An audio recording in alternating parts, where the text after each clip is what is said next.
Good afternoon, one and all present here.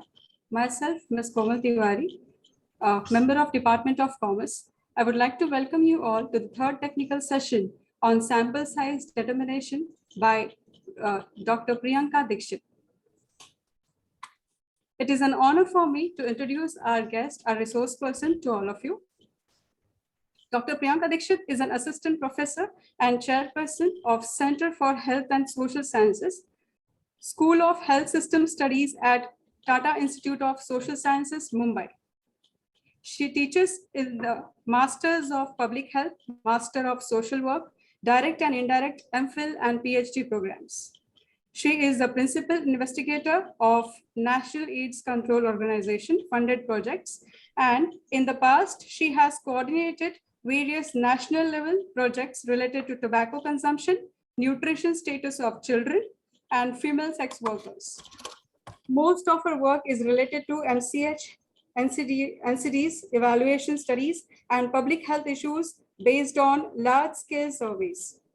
She has published more than 30 research papers in international and national journals. I extend a warm welcome to you, ma'am, on behalf of our college, and thank you very much for accepting our invitation and fetching time for us. So I would request ma'am to begin with the session. Over to you. Yeah. Thank you, ma'am. And once again, good afternoon to all of you. So in this session, we would going to learn some of the issues related to sample size determination. Before I should start this session, I'm hoping that how the sample technique has been, different type of sampling strategy has already been covered. And also you all are already aware some of the basic statistics, because we are going to use all those things. And within a short period of time, it is not possible to revise entire thing, but in between, if some concepts are needed, I will try to explain briefly. Okay. And before I should start this determination of sample size, I would like to also inform that it's a big topic. There are various things which comes under the sample size. Okay. And also according to the requirement, according to your what you wanted to estimate, what is the purpose of your study. Okay. According to that, sample size formula may differ. Okay. So sometimes I hope you might be aware, then if we talk about inferential statistics, basically we are trying to focus on two parts. One part is about the estimation. Yeah. One part is about the estimation, and another type of research question where we are trying to compare the two groups or more than two groups. So we can divide our entire research question into two domains. Either it could be the estimation or it can be the comparison. So if I start with some research question, let's say my research question is to find out the malnourished children in Maharashtra.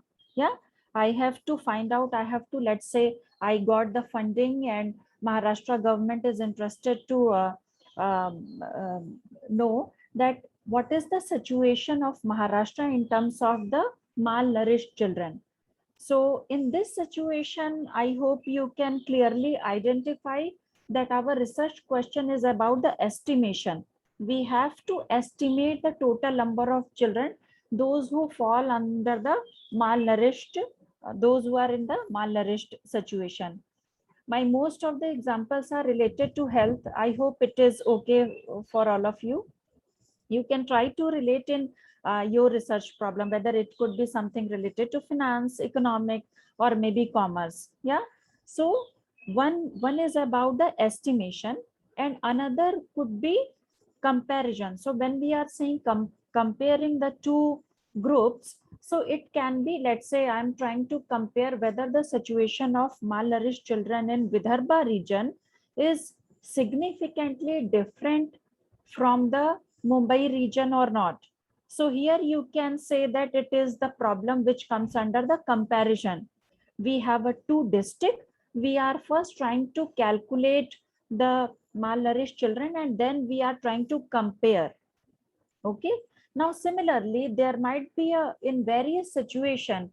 Nowadays, our students, when they complete their master's degree, they are involved with maybe the ministry, or some students may be working with WHO or maybe a different NGOs. And their main problem is they have already implemented organizations, government body, they have already implemented various schemes. Now, their main target is to check whether that scheme is effective or not effective. So how we can check and how we can categorize that problem in these two situations?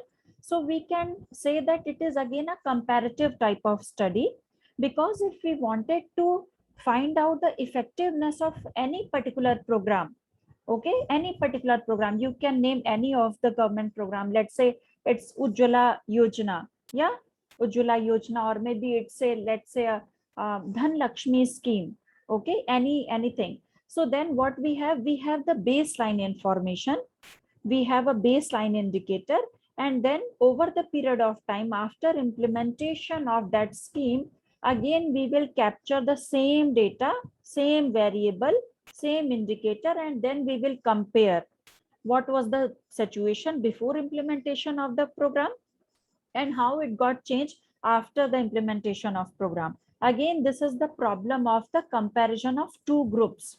Yeah. So we can conceptually say that this is the entire thing comes under the two broad area. Okay.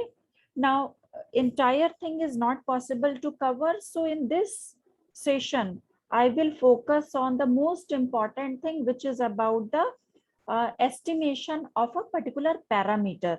Okay. And then we can have some interaction in between. If you wanted to ask, I would be very happy that this session would be interactive rather than just I will give information and I don't know whether you all are getting or not. Okay, so I hope that you will ask question in between. Yeah, so just a minute.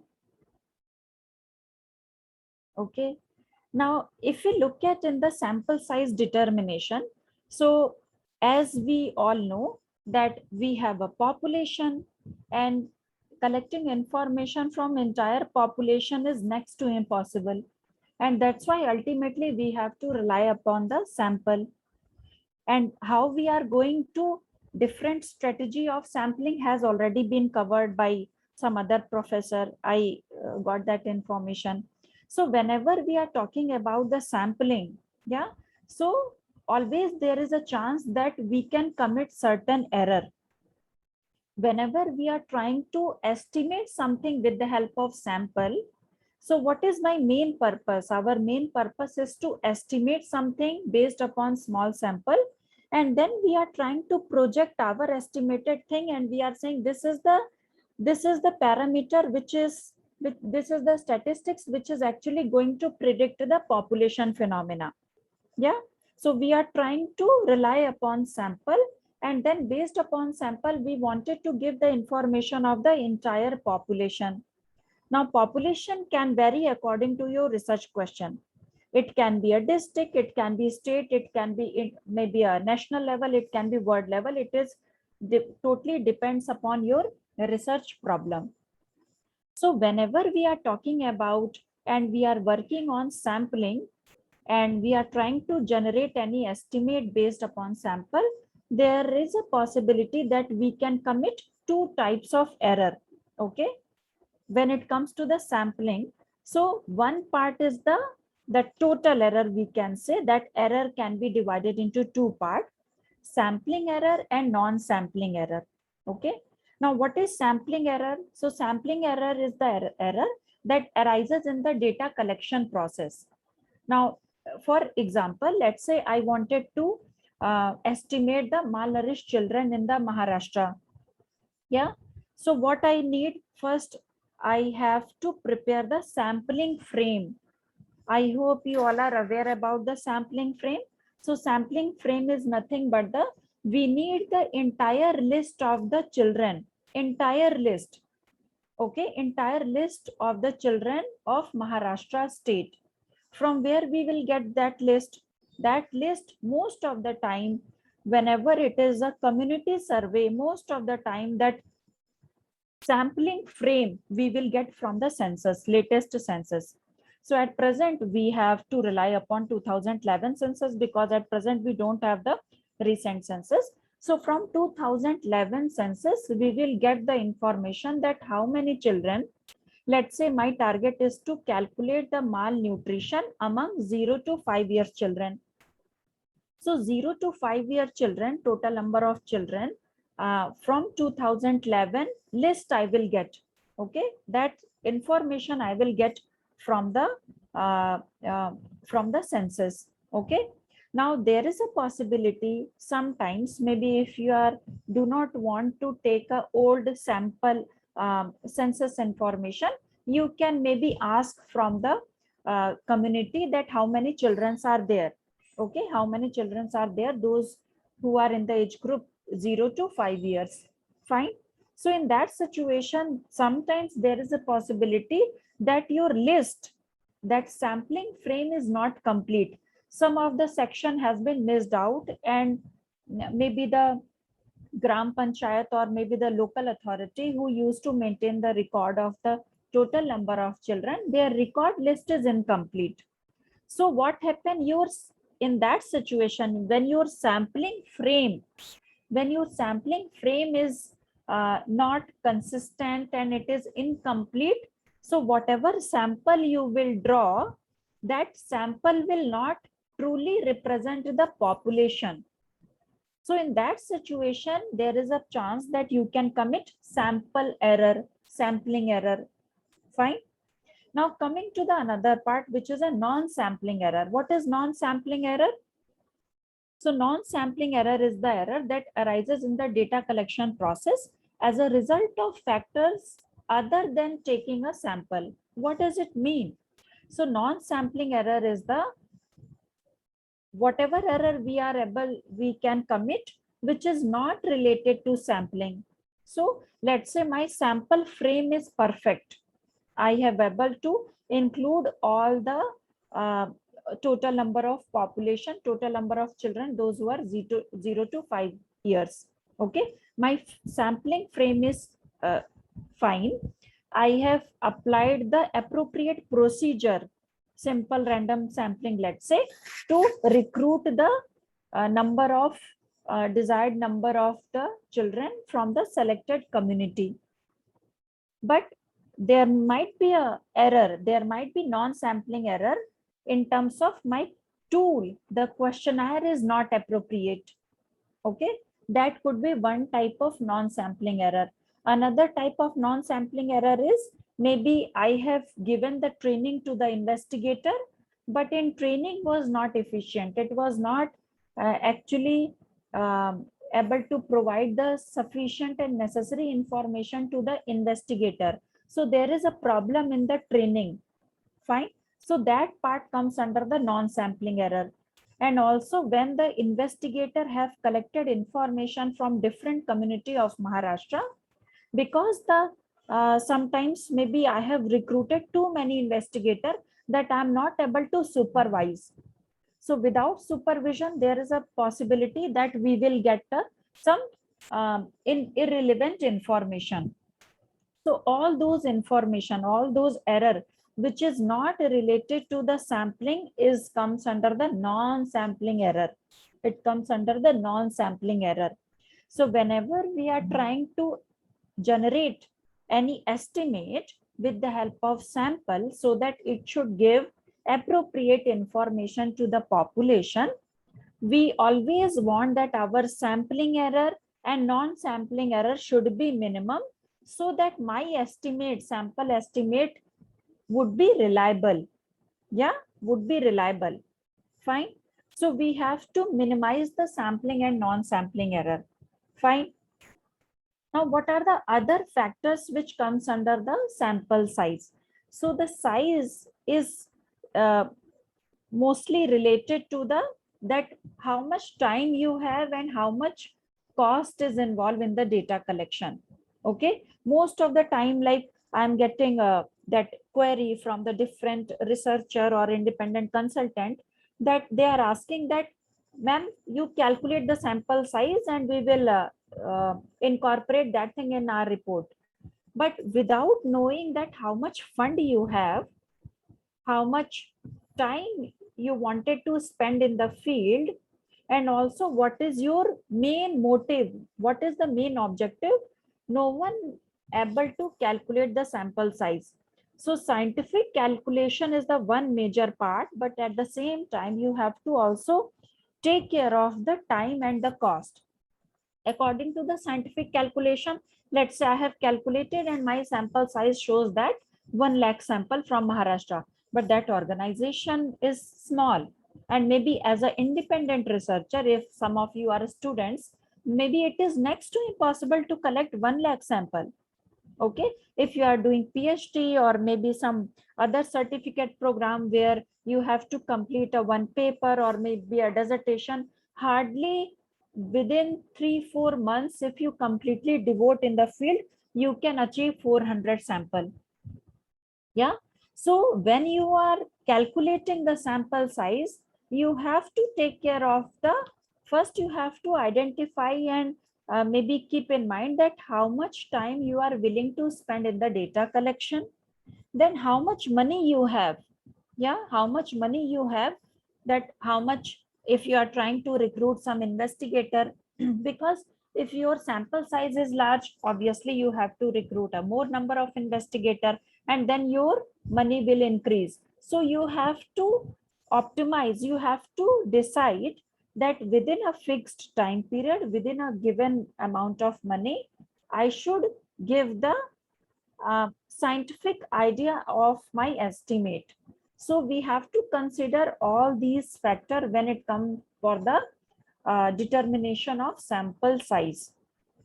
Yeah, and at the same time, so there are some pros and cons. If you increase your sample size, it's good that in that purpose you can additionally calculate some more information. Let's say if you're trying to calculate the malnourished children in the Maharashtra, you have decided 400 sample size. Yeah, but you have a sufficient time, you have a money, then you have thought that, okay, in place of 400, I should increase my sample and I can able to achieve, let's say 600 sample. Okay, so you have collected 600 sample, and within 600, you also have taken the information of the religion of the household.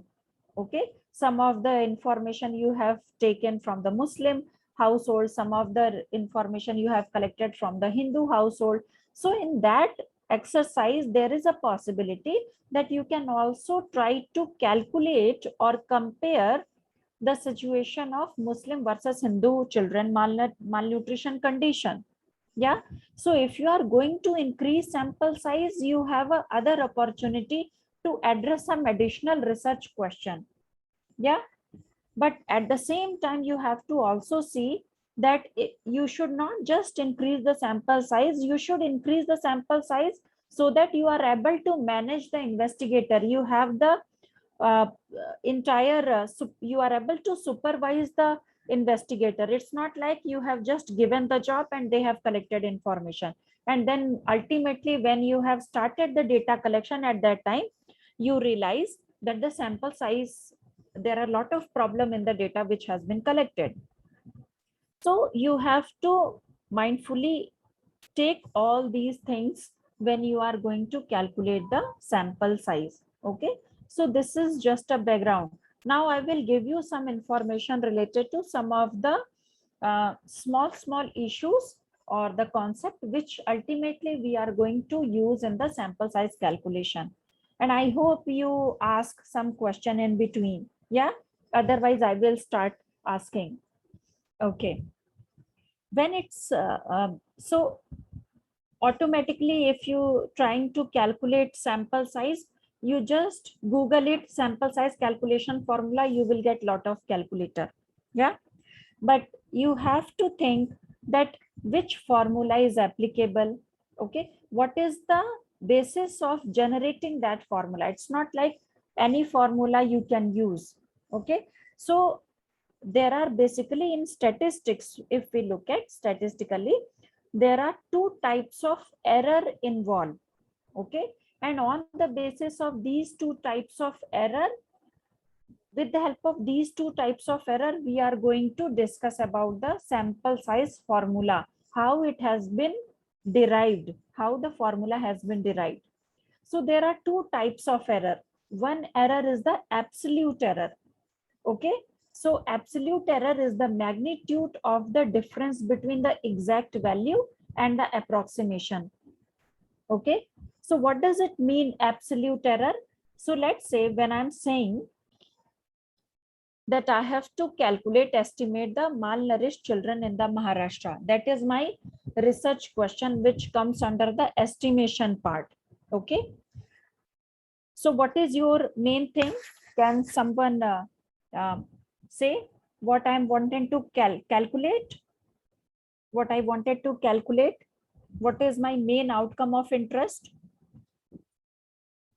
Yes, someone? I don't know whether you are interacting with your faculty or not. Okay.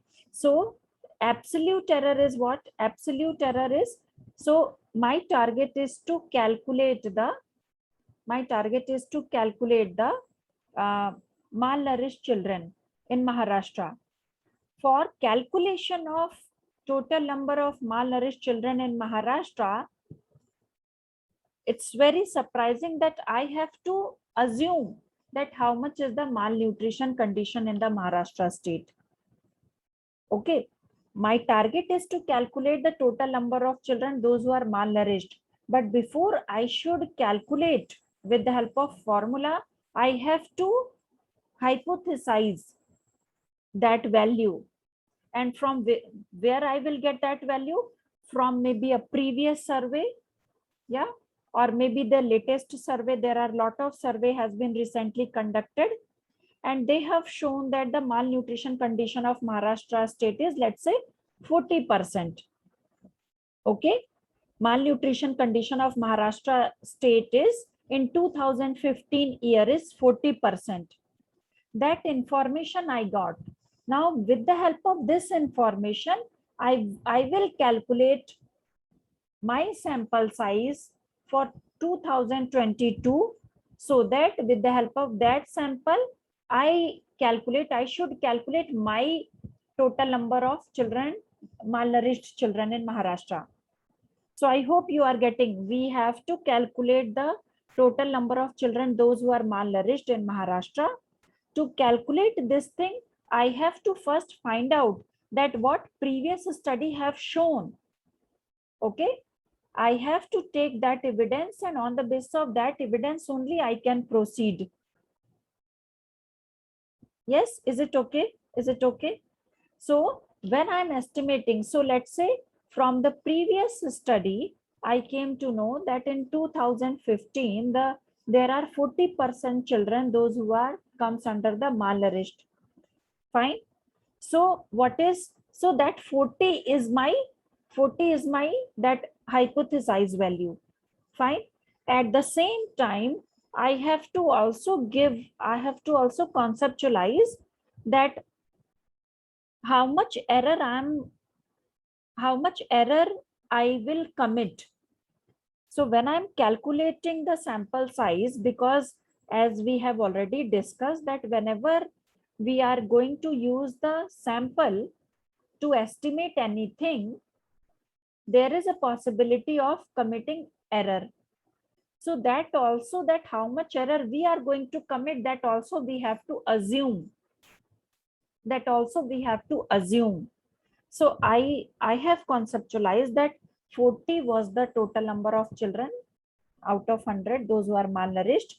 And there is a possibility that when I will calculate my sample size, I can commit some error. 4% error I am going to commit. 4% error I am going to, 4% error if I am going to commit, what does it mean? This indicates that if actual malnutrition condition is 40, my sample may give some error, 4% error. 4% error means 40 minus 4. So there is a possibility that my estimation may vary from 36 to 44. Are you getting?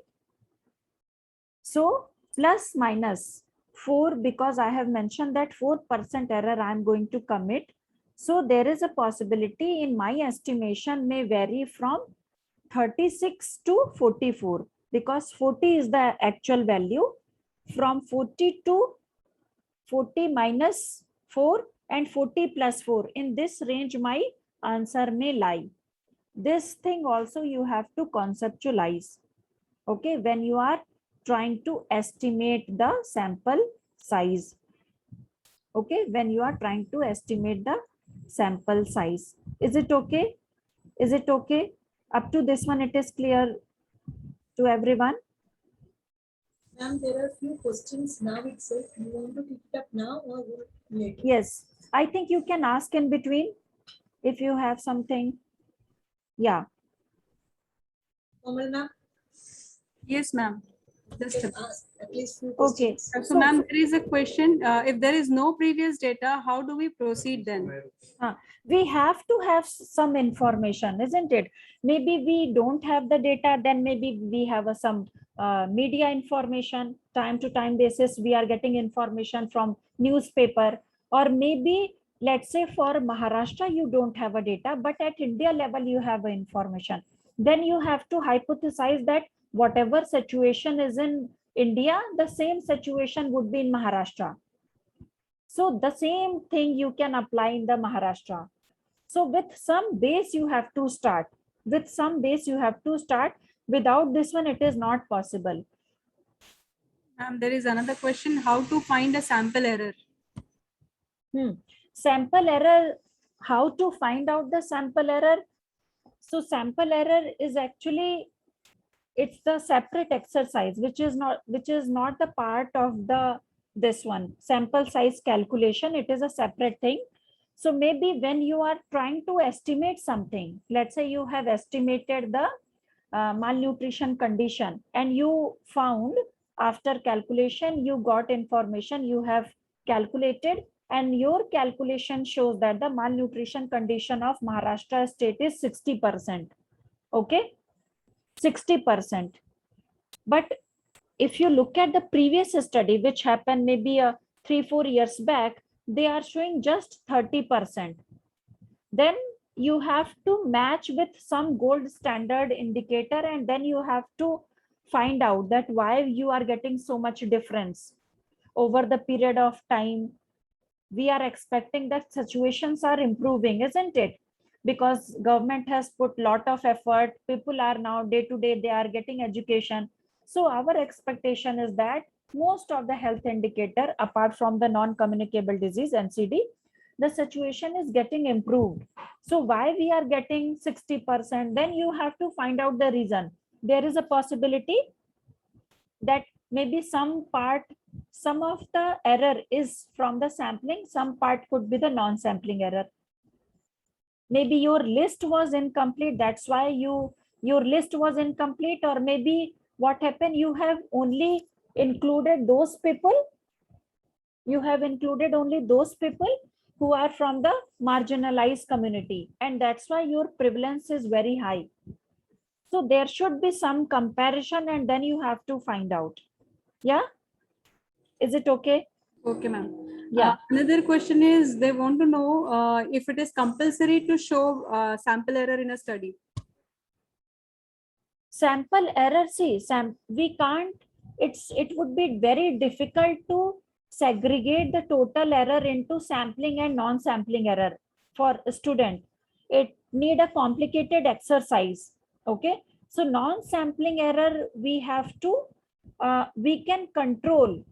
It's not possible that we have entered the information and then we are saying that okay, now what to do with the non-sampling error. So non-sampling error we have to actually, we can reduce when we have a proper control on the investigator, when we are actually monitoring our that field properly. At that time we can actually able to control the non-sampling error.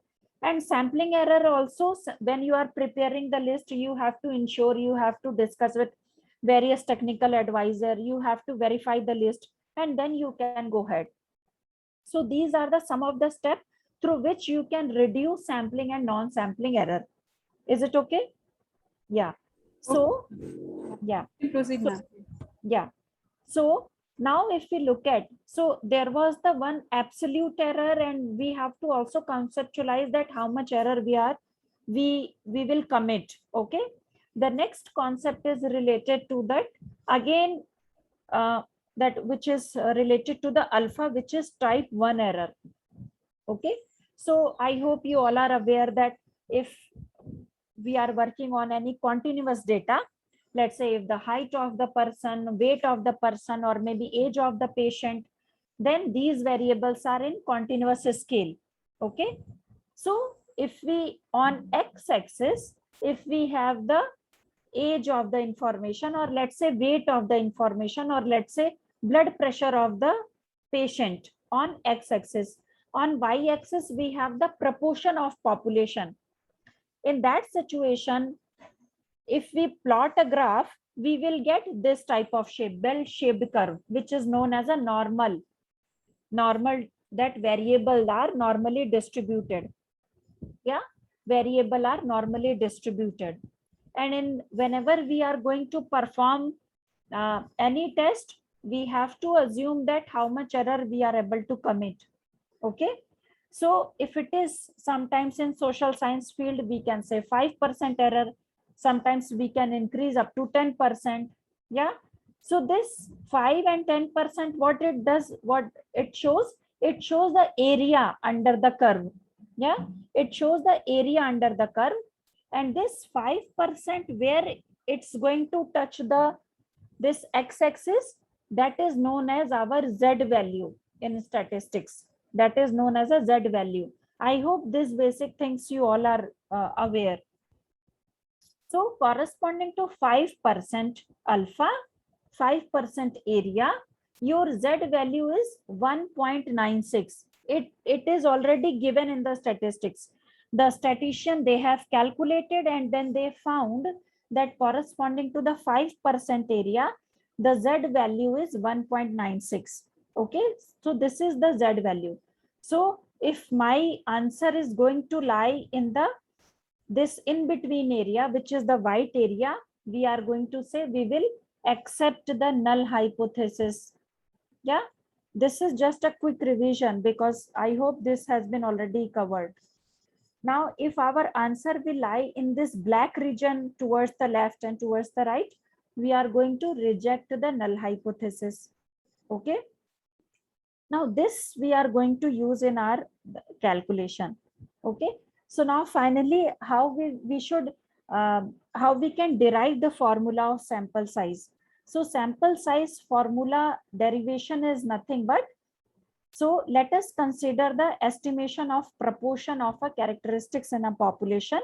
So in simple random sampling, okay, in simple random sampling, if you use the binomial distribution formula, so standard error, do you have an idea about standard error? What is the standard error? Anyone knows standard error formula? So standard error is nothing but standard deviation divided by root over n. Yeah. So standard error is nothing but standard deviation divided by root over n. Fine. So what is n? N is nothing but the total number of sample, and standard deviation in case of if you look at in case of the binomial distribution or Bernoulli distribution, it is NPQ. Yeah, it is NPQ. And in Bernoulli distribution, it is PQ. So standard, so we are finally going to derive the formula of sample size. So this will come from this formula, which you can see in the slide. So standard error of proportion is equals to standard deviation divided by root over n. And what is the standard deviation? Standard deviation is nothing but under root PQ divided by n. Okay, so from this one we will get the formula of sample size. Yeah, so what is the sample size here? So from here, if you just take n in the left hand side and other thing in the right hand side, so finally you will get the formula. So what is the formula you will get? You will get, so from here, so this is our standard error. Okay, standard error formula is okay. Now, so this is clear, or if you have any doubt, you can ask. This is fine.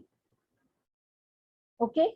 Now, this formula is based upon the absolute error, which I have discussed in the previous slide.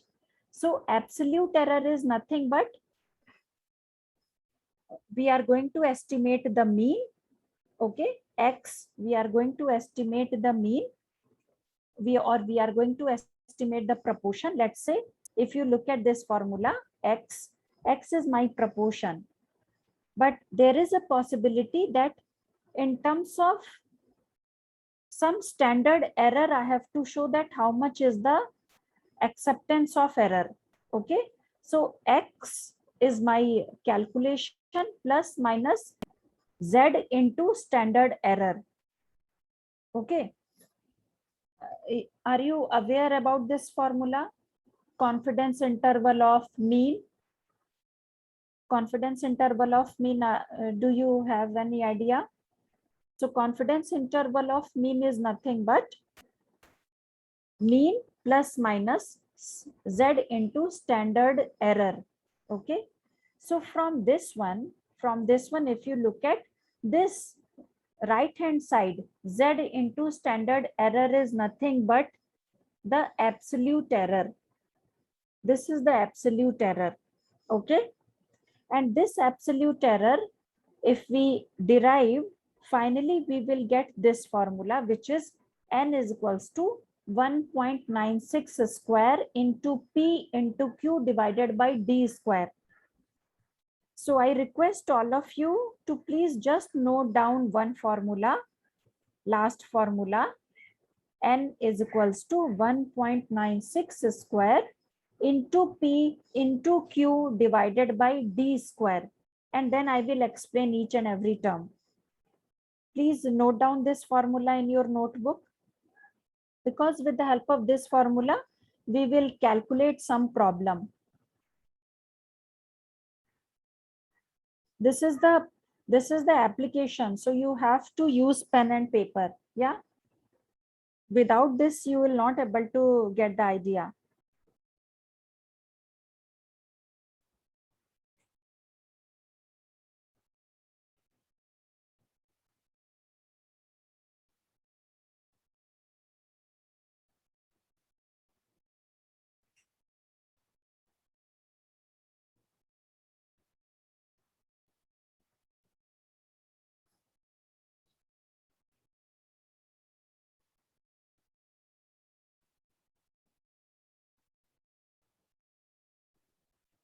Is it okay? Have you all written? Yeah. So this is the final formula for sample size. What is P? P is the proportion, or P is the probability in which we are interested.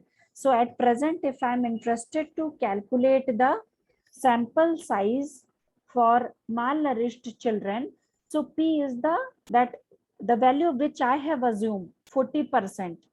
Yeah, P is that value. You can try to relate with your example.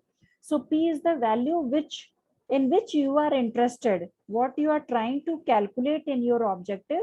From that research question, you have to identify, you have to look at the previous data or any other secondary report, and you have to write down how much is the P, prevalence. What is Q? Q is nothing but 1 minus P. Yeah, what is Q? Q is nothing but 1 minus P.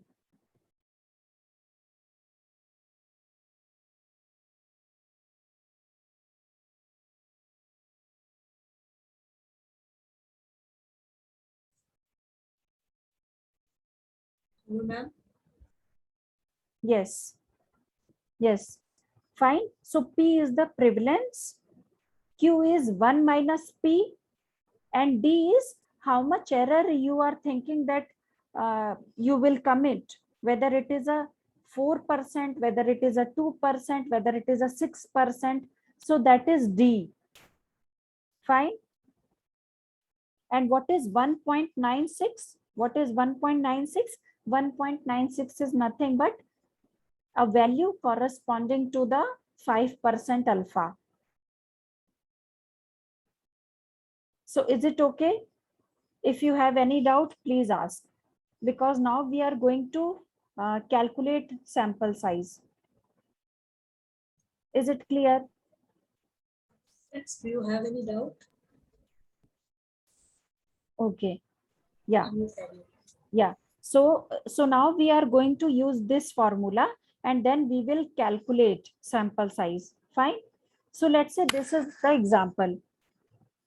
Suppose a program administrator in an area require a survey based estimate of crude birth rate that indicate the number of births occurring per 1,000 population in a year. The information is required to decide how many vaccine. What we are going to calculate? The information is required to decide how many vaccine would be required in order to protect the newborn babies from a certain disease. Okay. I hope you all get the idea that what we are trying to calculate. We have to find out how much vaccine is required. Okay. What information has been given? So information we have, if the crude birth rate is 30, that is prevalence is 0.03. A value of D equals to 4 per 1,000 would mean that estimate of CBR can vary in between 26 to 34. Is it possible to check the vaccine requirement corresponding to these two values of the CBR? Yeah. So is it okay? Is it fine? So what we are trying to calculate, we have to find out how many vaccine a particular company or government should give in that area so that they can give that vaccine to all the newly born babies so that they can be away from a particular disease. Okay. So how we can calculate? So we have to ultimately calculate the total number of newborn babies because each and every newborn wants that vaccine. So total number of vaccine should be equals to the total number of newly born babies. Fine. So is it okay that what we are trying to estimate? We are trying to estimate the total number of children. Is it okay? Is it fine? Now for total number of children, so if we use this formula, so 1.96 is, let's say my alpha is 5%. Most of the time, social science field 1.96 is fixed. Yeah, because generally 5% error we are assuming. So don't worry, you can take 1.96. Okay. Now what is P? What is P? Can somebody tell the information? What is P? Yes, someone? How many? 129 people are here. So I'm expecting at least one person should answer. What is P? Yes? People are answering. Yeah, okay. Yeah, so P is 30. 30 means, so we are assuming that the out of 1,000 population, 30 births are happening.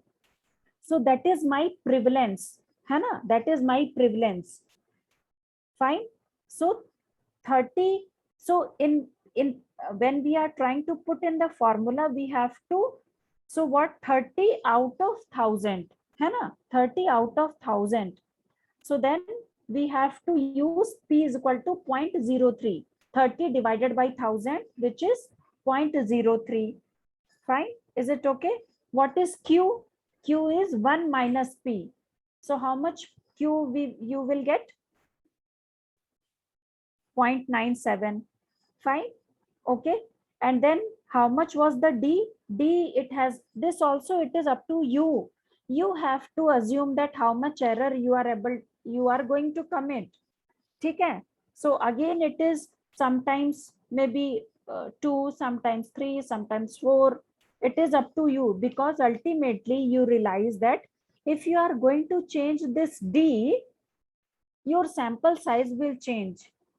Fine. So let's say at present, I'm assuming that I'm going to estimate the total number of children born, but there is a possibility that 4% error I can commit.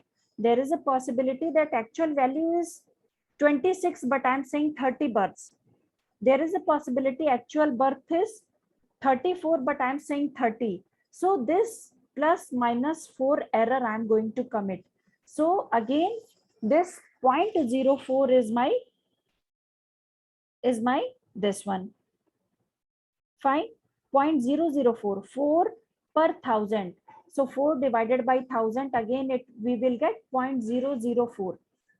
So we got P, we got Q, we got D, margin of error.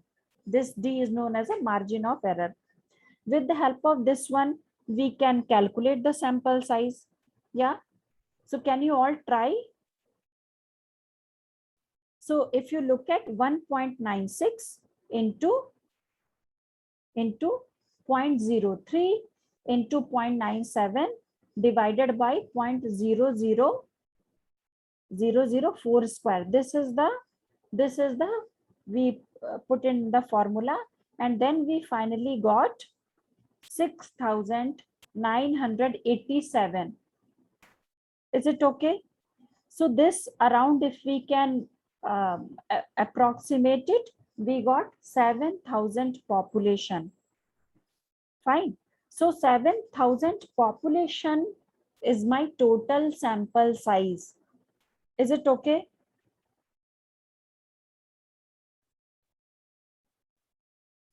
Is it fine?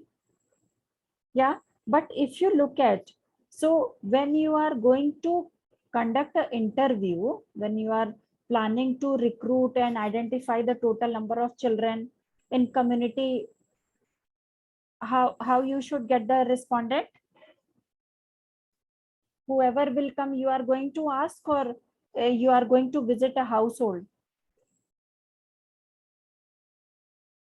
So this is the household, isn't it? We are going in a household.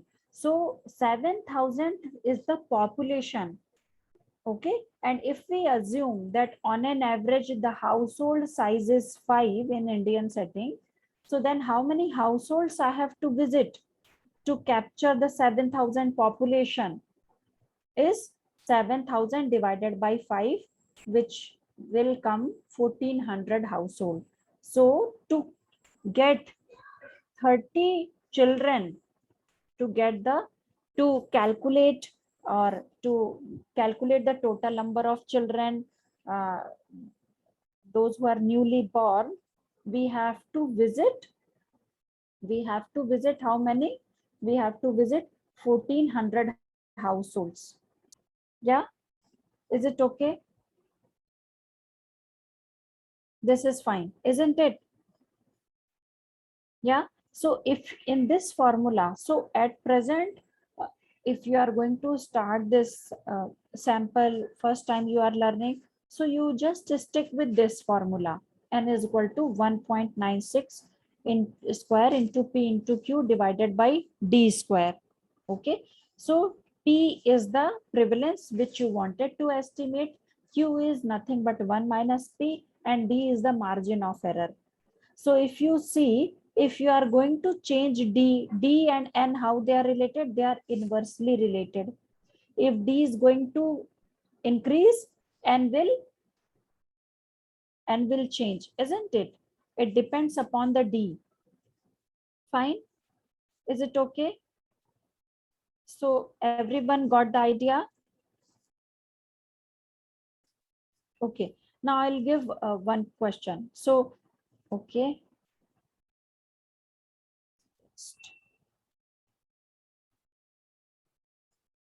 Okay, so let's say in the same example, if my prevalence is, let's say,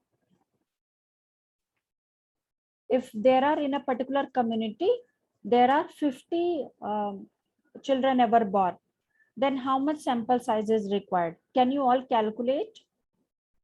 Can you all calculate if your prevalence is 30, then how much would be the sample size? And let's say D is as it is 4, but my P is going to change. It is now 50. Earlier it was 30. Now it is 50. Can you all calculate and give your answer? I'll give you 5 minutes.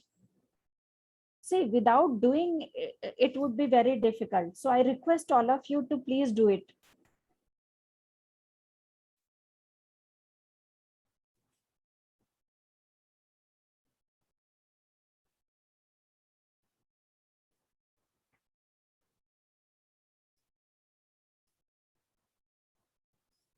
I hope some of you are doing.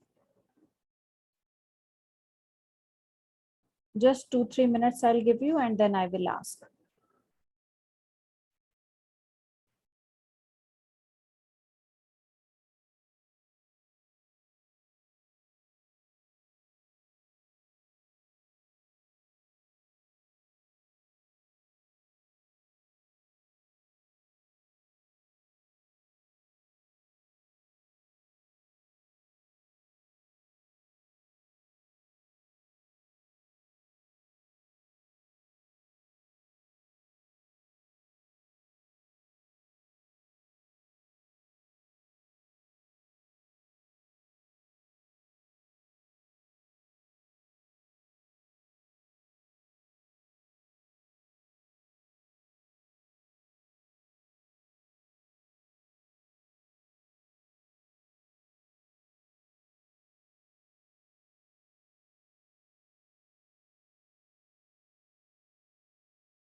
Ma'am, Yes, Some answer is there, yeah. yes. Okay. I don't know. Others are also getting the same answer. So this is the total number of households or this is the total population, Rashmi?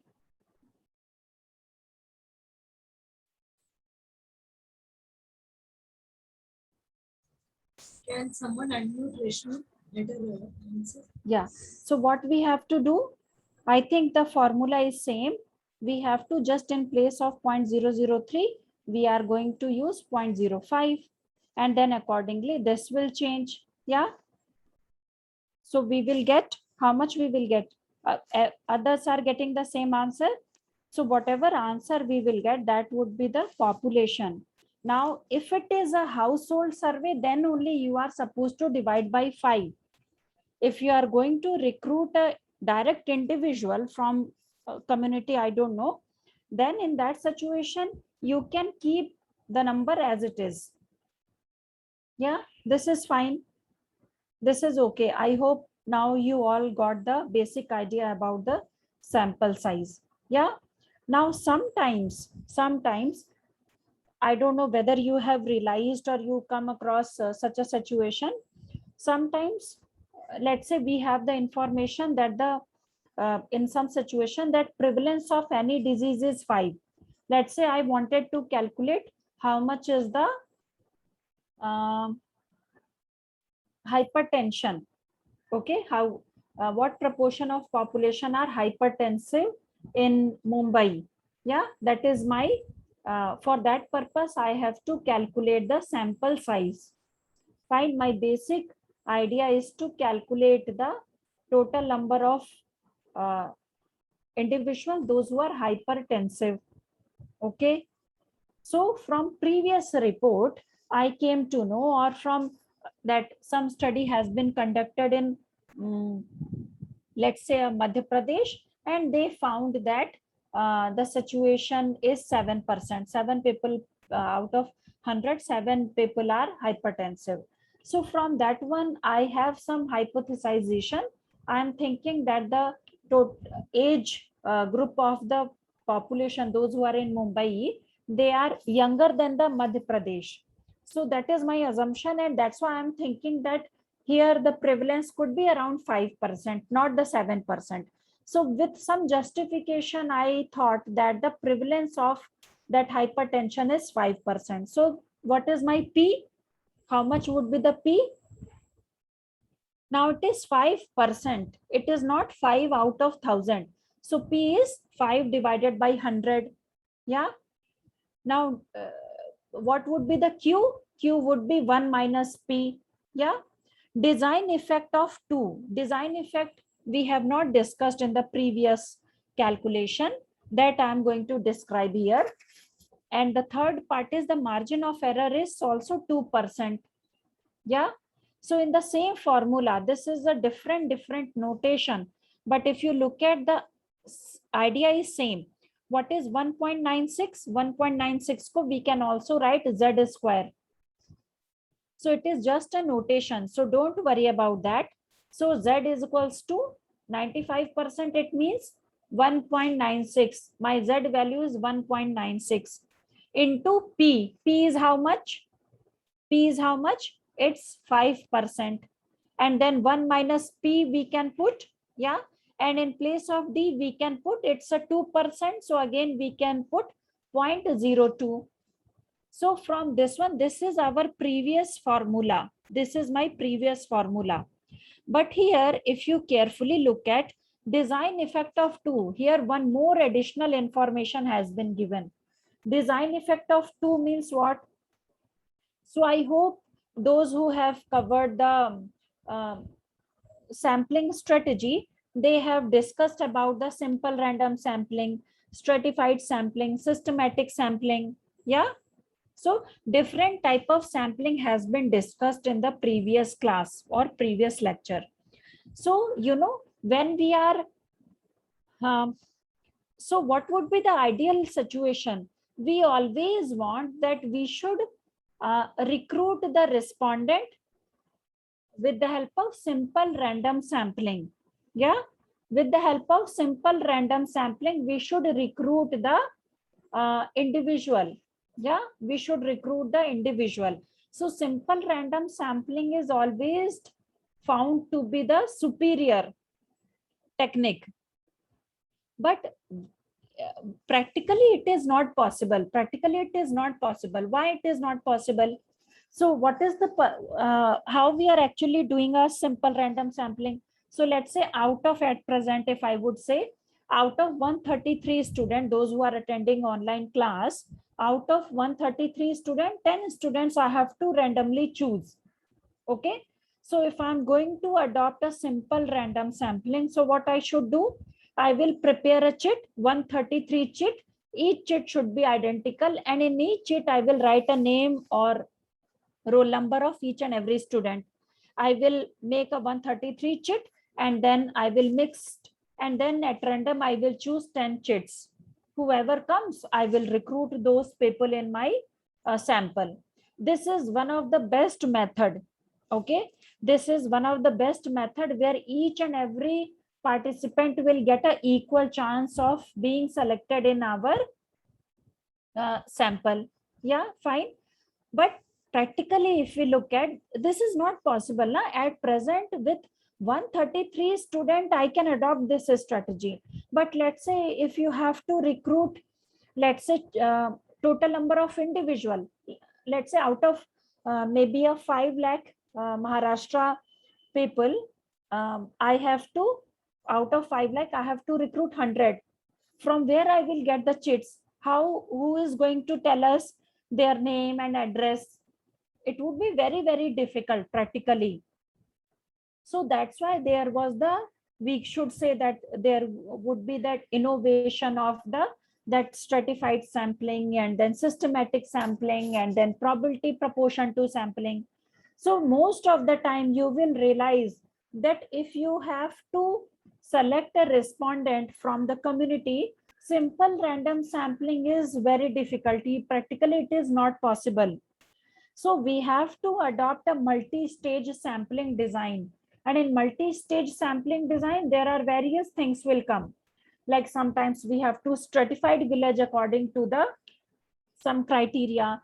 So stratification has been done. Then with the help of systematic sampling, we can recruit a household. From the household, then at random, we can choose a one person. So you realize that we are actually adopting a complex design. Complex design means if we are deviating from the simple random sampling, that is the complex design. Yeah. So when we are doing a complex design, then what happened? We are actually committing some error. We are committing some error. So that error comes under this design effect. This design effect. So if we are not adopting the simple random sampling, we have to increase our sample size to adjust to justify, to adjust that error. Okay. And that's why you realize that if in the information in the question, if the design effect has been mentioned, you have to simply multiply that design effect with the total sample size. Yeah. So at present, if you look at the prevalence of disease is 5%. So P is equal to 0.05. Q is equal to 1 minus 0.05. D is equal to 0.02 margin of error. And Z is equal to 1.96. And then multiplied by 2, because we are not going to adopt the simple random sampling. We are deviating from the simple random sampling. So that's why we have to multiply and we have to increase our sample size. So if we apply this design effect, finally we will get 912 individual. Is it okay? Is it fine? So this is the way. So there are, at present, we have discussed about the two ways of calculating the sample size. One way where the design effect information has not been given, then simply we can apply the formula, which is n is equals to 1.96 square P into Q by D square. Now, you might have asked question that why only 1.96? So 1.96 is not fixed. It's not fixed. Yeah. So 1.96 is depending upon your alpha value, your type 1 error. If you have chosen alpha as a 5%, then corresponding to 5% area, the Z value is 1.96. If your alpha value is 10%, if alpha value is 10%, then corresponding to 10% area, Z value is 1.64. 1.64. So if you are going to change your alpha, your Z value will change. And this corresponding to different alpha, how much would be the Z value? It is already given in statistics books. So don't worry about that part, that from where this 1.96 actually appeared. It's given. So it's up to you that you have to decide whether you are going to choose 5% alpha or 10% alpha. Now, how we are going to, decide whether it should be a 5% or 10%? Any idea? So in public health field, 5% error is acceptable. Sometimes 10% error is also okay. But in medical field, when we are going to test effectiveness of a particular drug or medicine, then we can't assume that 5% error and 10% error. Then we have to reduce our error. Then we can say alpha 1% is acceptable. Then your Z value will change. So I hope it is clear that how this 1.96 value came. Okay. So whenever you are going to calculate the sample size in any of the situation, you have to choose alpha. You should find out the prevalence. You should calculate 1 minus p, that is q. You also should assume that how much would be the margin of error d. And then you can simply calculate. Is it okay? This is, I hope it is clear. Now, let's say, so whatever sample size I have calculated, let's say in this particular situation, when we have calculated, we found 1400 household. Now this sample size, let's say if my study is at India level, I have to calculate how much would be the crude birth rate. Okay. So if my study is at India level, then 1400 household from entire India I have to select. But if you wanted to give idea about each and every state, then from each state I have to take 1400. Are you getting? So this total sample size is also depends that at which level you wanted to give estimate, whether you wanted to give estimate at India level, whether you wanted to give estimate at state level, or you wanted to give estimate at district level or village level. So whatever would be your level of estimation, you 1400 should be fixed at that level. So if somebody will say that no, I don't want India level, I have to give the estimate at state wise, because government wants to give vaccination and money to the different states.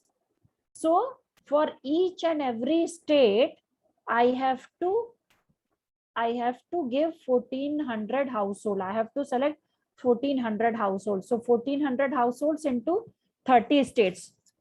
So 1400 into 30. So that total number of household we have to select. So it's ultimately your choice that at which first you calculate the sample size, then you should decide that at which level you wanted to give estimate. So accordingly you can multiply with that numbers. Okay. So that is about the at which level you wanted to give estimate.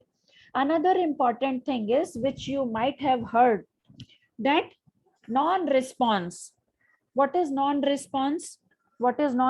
Any idea? So whenever we are trying to generate, whenever we are collecting information, let's say I have decided that from Maharashtra, I will select 1400 households. Fine. So I have started collecting the data. But then I realized that out of 1400, only 1000 households have given information. 400 households they have denied. They have not given the response.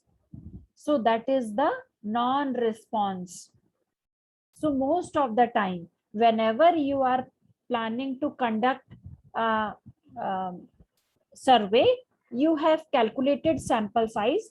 You have to also assume that how much non-response may occur. Fine. If the question is very sensitive, then you have to assume high non-response error.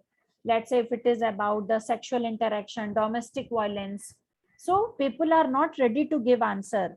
You may realize that you are trying to convince the respondent, but they are not ready to give the answer.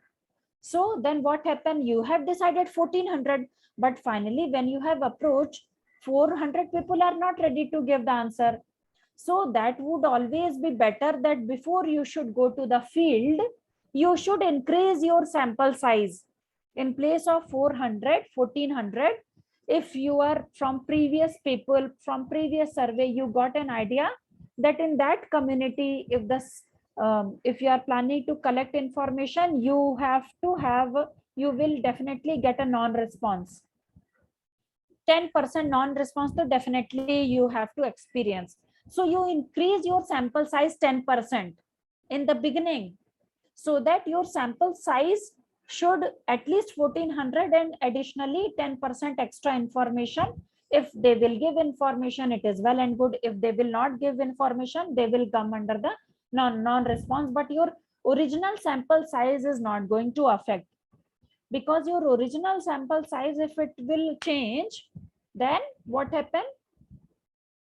Then you are not able to estimate. Your estimation will not give the correct idea about the population phenomena. Yeah. So you have to adjust. So what all we have discussed, if we quickly summarize. So sample size for sample size estimation, you have to have some p-value. You can calculate key value. You have to assume margin of error, and then you have to also choose a alpha. Then you, if you are not going to recruit participant, simple random sampling, you have to assume design effect. And then also you have to conceptualize that how much would be the non-response. So with all these assumptions, you are finally going to calculate the sample size, and then you have to match with your cost. Let's say 1400 at present I have calculated, and then I realize, oh, 1400, so it's not under my budget. Then what I should do? Then you should do some changes in this value. You maybe increase 4%, margin of 4% to 8%. You choose alpha from 5% to 10%, so that your household should be less. So this is all about your, trial and error, and the various strategy you have to adopt to finally arrive with the sample size which you are able to achieve with a given time limit and with a given cost. It's not purely the scientific calculation. Okay, so it's a combination of various things which we have discussed. So I will stop here. Yeah. And now we have a sufficient time. Now I'm expecting you all should ask some question, or maybe you can, if you have any question or example related to your field, we can discuss so that you will get a better idea and clarity. Yes. Thank you, ma'am. There is one question here. What is the basis on which we assume this margin of error in a particular study? So see, so as I have mentioned, it is not a very hard and fast rule that you should choose 4. Sometimes, so it's up to what I should say. If you have a sufficient time, and if the funder is ready to give you the money, then most of the time we will try to choose the less margin of error, so that we are able to achieve the big sample size, because large sample size has its own advantage. For estimation purpose, when we are trying to predict some phenomena at population level, it is always better that we should increase our sample size. है ना? But so it is up to you. Sometimes 2%, sometimes 4%, sometimes 5%, sometimes 1.2. It is up to you. So this is the general phenomena. There is no hard and fast rule. So up to 5%, 8% also it is okay. Yes. There is another question. Do we need to conduct pilot study to estimate non-responses? No, for pilot, this one non-response, it's generally not advisable. You will get information. Let's say we have lot of study na time to time basis. Government and different organizations have conducted. If you just look at their report, methodology part where they have written the sample size estimation and all, most of the time standard reports used to give information that how much was the non-response.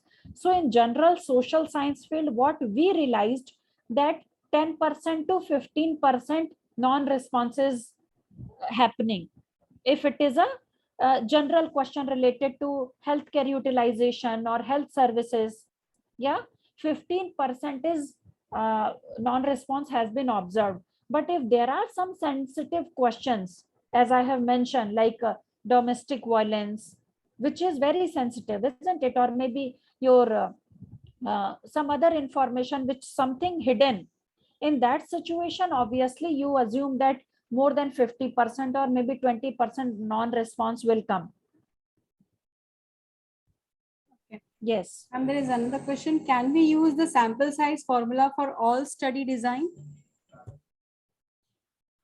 So one thing is, see, there are two things. One is about the sampling strategy and one is about the sample size determination. Okay. So in this class, I have discussed about the sample size determination. So now let's say 1400 household you have decided. How you are going to recruit these 1400 sample? It's a different, I think, lecture which has been covered.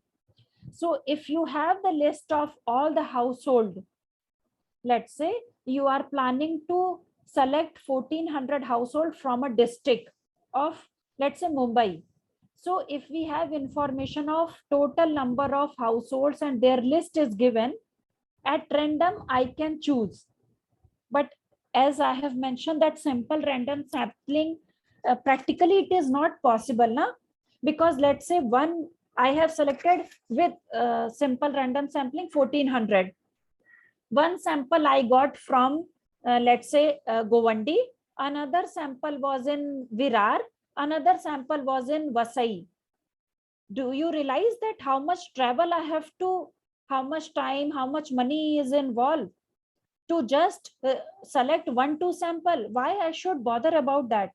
So practically simple random sampling is very difficult. That's why we have to adopt complex design. Like first time we are dividing the entire households into different stratum. Within stratum, maybe you can choose at random village or wards, and then within wards you can maybe go systematic random. So that is the separate exercise.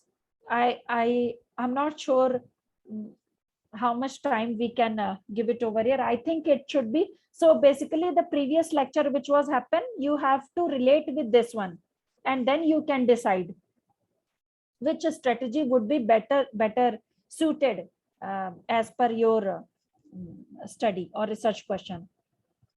Yes. Okay, ma'am, there is one more question. Can we use sample table for determining sample size? Sample table, which sample table? That's why I have mentioned that if you just Google sample size calculation formula, you will get various formula and various online calculator. But I seriously doubt on those that calculator. I don't know. You should have a sufficient understanding. There are some formula which is actually based on proportion of population, which at present I would say it's not very scientific. So your sample size calculation should be based on prevalence of your outcome, not the proportion of population. Fine. So don't go with the proportion, go with the prevalence. What is your main outcome? On the basis of that, you should calculate the sample size. And if responses are more or less homogeneous, can we reduce sample size as we have mentioned approximate sample size in the proposal? So that would be again come under the sampling strategy. We always want that we should get variety type of sample. Fine. So that's why if you look at the strategy which has been adopted by various large scale data survey, if you have heard National Family Health Survey, district level health survey, there are various surveys are going on. So what they used to do, within a village, if they are selecting a ward or a village, they are maximum taking 22 household, because we have observed that within village, if we are going beyond 22, we are getting the same type of response. So your strategy should be, you should choose a sample from various regions so that you are able to capture variety type of responses, not a homogeneous response. So you should divide your sample in different place.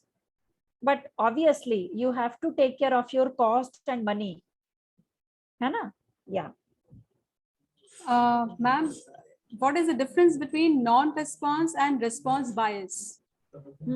Non-response and response bias. Non-response, if we have approached someone and that person was not ready to give response, that is a non-response. Yeah. Response bias means the person has given information, but the information was not correct. Let's say if I'm asking a question, what is your age? So generally it has been observed that those who are unmarried girl and boys, they are try to underestimate their age. They have given response, but there is a bias in their response. There are separate techniques to how to check that response bias. There are various techniques. That is a separate lecture. We have a digit preference. There are Mayer index and Whipple-Meyer index through which we can capture age heaping and digit preference. All those things, there are separate things. This is a question from Rohit Kumar. He wants to study investment decision making of investor of Delhi NCR, and please guide how I can calculate sample size. I wanted to study the investment decision making of investor. Okay, so investment decision. So first you have to calculate that investment decision. So what is your final outcome? Investment decision means what? So are you able to calculate investment decision in particular sector if you are interested? Yeah. So that thing you have to first calculate that how much is the prevalence of that investment decision. For investment decision, you might create an index or some parameter through which you can calculate prevalence of investment decision, and that prevalence you can use in this formula. Equity investment he has mentioned, ma'am. Which one? Equity investment.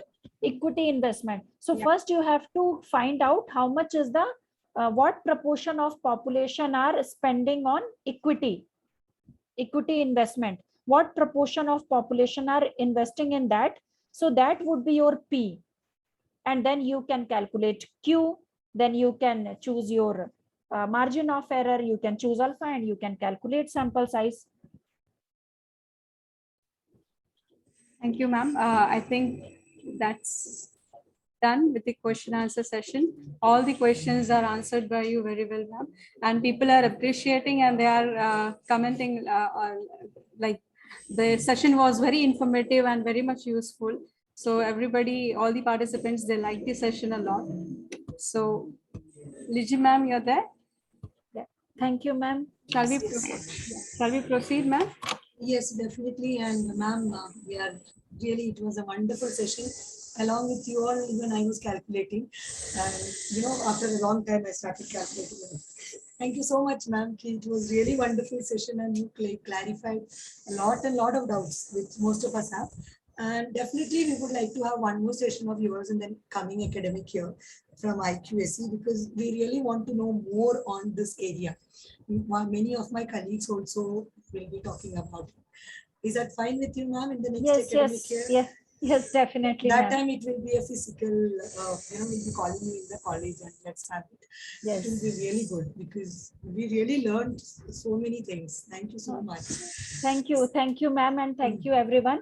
It's actually a good session where people have started asking questions. Then I realize, okay, they are actually following, because there are a lot of concepts are involved that sometimes I lost that how I should link each and everything, because there some basic statistics is required so that we can start this one, because a lot of concepts are required. So it was good session, I would say. Yeah, I enjoyed a lot. Thank you all. Yeah, thank you. Please proceed. Yeah, thank you. One second. Let me get this opportunity to propose a formal vote of thanks, ma'am. Okay. So first of all, I would like to thank ma'am, Dr. Priyanka Dikshit, because ma'am, you explained things very well and you made the participants to calculate And so it gave some kind of practical relevance to them. It was not only conceptual, but a lot of technical things were there, and you actually made them to solve, and you actually explained the formulas, what are the types of errors and what is the formula for those errors. So it was a wonderful session, ma'am, very informative. And second, I would like to thank the benevolent management and the principal of the college for always motivating and motivating us to keep organizing such kind of sessions.